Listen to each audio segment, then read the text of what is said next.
The Mid-Morning Show. Oh, I love it. On OX105FM.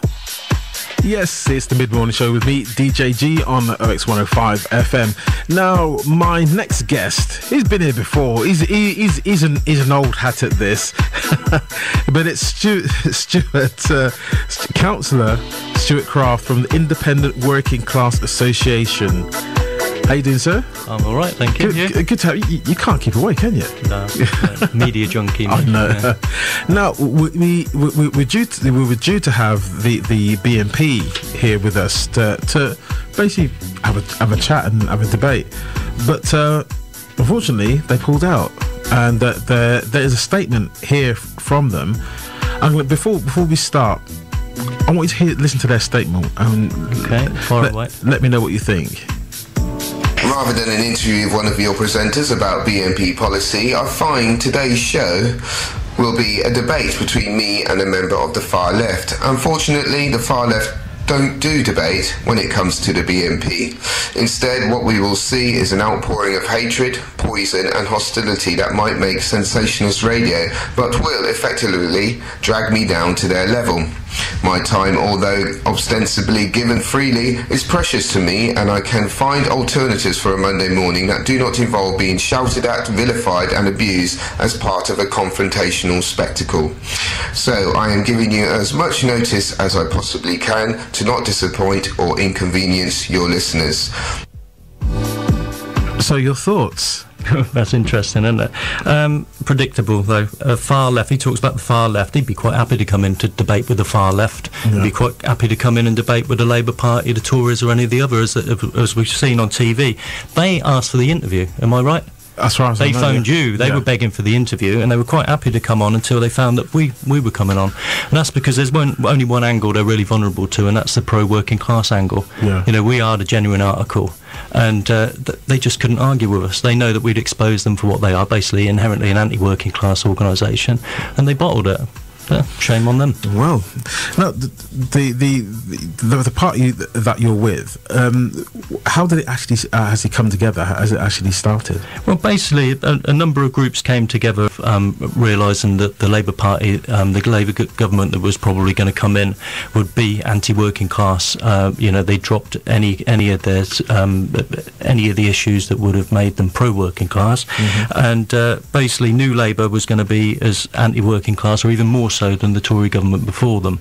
And so a number of groups came together to decide to try and set up an organisation to tackle this, because there was a vacuum being created in working class areas by Labour abandoning our areas politically and physically, and this would be filled by other groups if we didn't get in there. One of those groups being the BNP.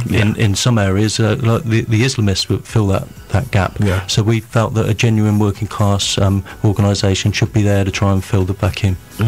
Now, there should be some news reports saying that the government is completely out of touch with the man on the street. Of course, you know that they're. I mean, from last week with all the petrol and stuff like that, somebody who should have known better, telling people to stock up on petrol and stuff like that. Yeah. You know, do you still feel that the government is out of touch? Well, not just the government. All the mainstream parties are out of touch with the electorate. I mean, the BNP are just opportunists. They just look for what they feel is public opinion, and they jump in on that. You know, that's a party that was basically anti-Semitic. And as soon as they realised, and Griffin and some of the wiser heads realised that the anti-Jewish stick wasn't working, they switched like that to their erstwhile allies in the Islamists. Yeah. You know, there's a number of occasions. I mean, Griffin went to he went to visit Colonel Gaddafi to solicit funds. He was supporting the Ayatollah Khomeini's regime in Iran. You know, authoritarian.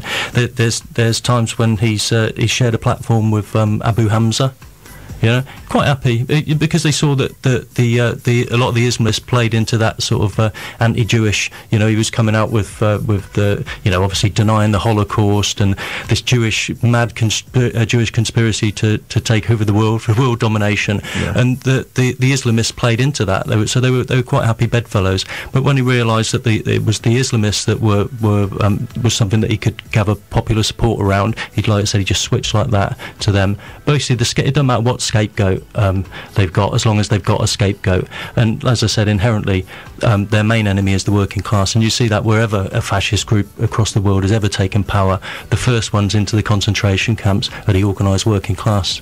Okay.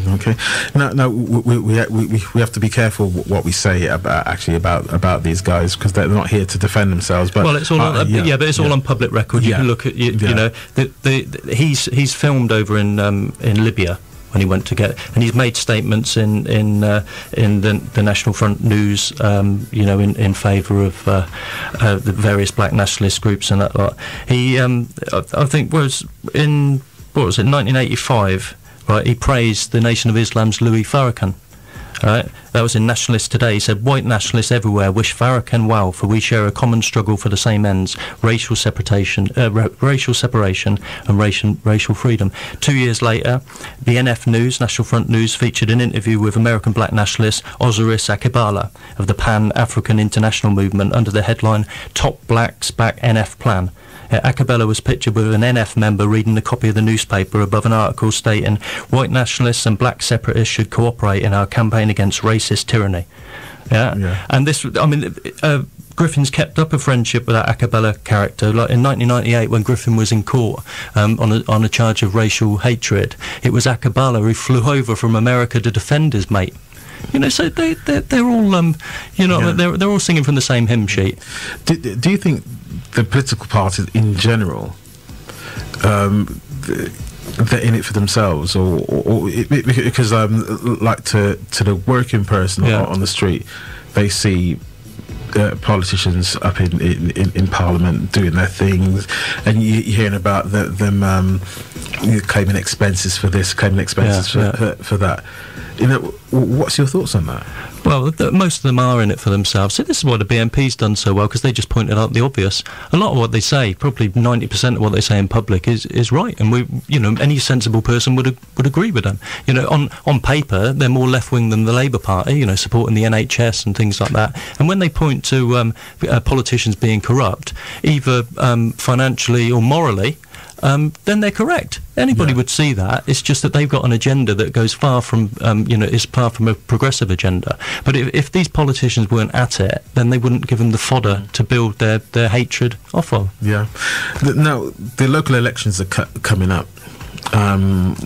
What's your part you're going to be playing? Well, we've actually stood down. I mean, this might seem hard to get for some people to get their heads around, but we spent 10 years in the council chamber. At one stage, we had 3 of the 4 councillors here, and we have 4 councillors in the council chamber, and we've banged our head against a brick wall now for 10 years. We've made a few, a few steps forward, but generally speaking, we're outnumbered. We win all the arguments in the council chamber. I mean, these people, a lot of the times, they're away with the fairies, the councillors of the other parties. Yeah. But it's no good winning the arguments if then they just all put their hands up and vote against you. You know, and you can spend so much time preparing for meetings only for everybody to turn, put their hands up and vote against you without even listening to your argument. That time is best placed back on our estates, we've always been here, but it was starting to drag us away from the real work on the ground. So for the moment, electoral politics is on the back burner for us, and we're more interested in doing stuff on the ground. But don't you think, it's better to try and work within the system than trying to crack the nut from the outside? Well, we have worked within, and got nowhere really. You know, most of the things that we built popular support for on the estate, like our campaigns against drug dealers, and this was physical campaigns against drug dealers. We went out there, as I said before, and picketed drug dealers' houses, held big demonstrations. We made the national news, patrolled our areas and pushed the dealers. And this place, where we are at this very moment, was controlled by Yardie crack dealers. Right, this whole community centre, right? It was the IWCA campaign and all the decent people on the estate who got behind us that basically created the space that this radio station and other good, decent organisations could step into. So, but all those things, we never achieved anything really in the council chamber that for the public to rally round. All the things we achieved was back on the streets. So here we are.